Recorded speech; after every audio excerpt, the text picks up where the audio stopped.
हाय, मी DRX. आज संध्याकाळचं वातावरण इतकं छान झालं होतं ना, आज संध्याकाळच्या भाजीला ना कारल्याचा बेत होता. चला तर म्हटलं, आज तुमच्यासोबत ही रेसिपी शेअर करूया. कारले ना एकदम गोलाकार चिरून ना मी पाण्यामध्ये मीठ आणि थोडेसे साखर घालून भिजत ठेवलेले, कडवटपणा जाण्यासाठी. नंतर मी ते भिजवलेले कारले होते ना, ते कुकरमध्ये शिट्टी देऊन घेतली, जेणेकरून त्याला उकड बसेल आणि शिजायलाही वेळ लागणार नाही आणि त्याचा कडवटपणासुद्धा निघून जाईल. इकडे कारल्याची उकड निघेपर्यंत ना मी थोडंसं गरम पाणी घेतलं होतं आणि गूळ घेतला होता. त्याच्या गरम पाण्यामध्ये ना मी चिंच आणि गूळ ॲड करून मिक्स करून घेते, जेणेकरून कारल्याची चव टेस्टी लागेल.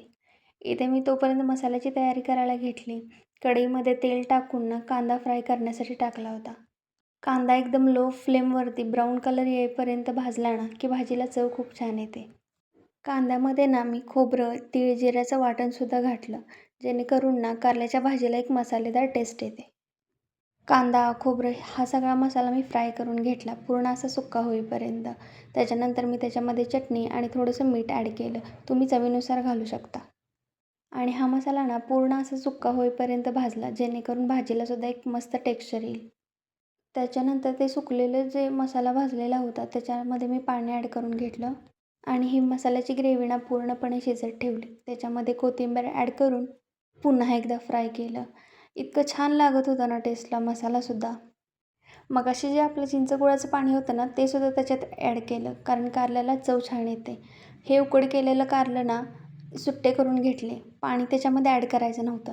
मग हे कारले मी त्याच्यामध्ये घालून पूर्णपणे मसाला मिक्स केला. इतका छान टेक्स्चर आणि इतका वास मस्त येत होता ना. नंतर मी त्याच्यामध्ये कोथिंबीर ॲड केली आणि परत सगळं एकत्र मिक्स करून ते झाकून ठेवलं, जेणेकरून कारला आणि मसाला मिक्स होईल. त्याच्यानंतर ही भाजी अशी काही दिसत होती. जे कोण खाणार नाही तेही सुद्धा खातील.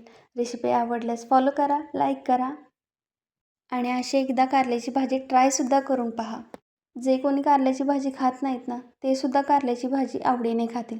इतकी छान मसालेदार ही भाजी लागते. Bye bye.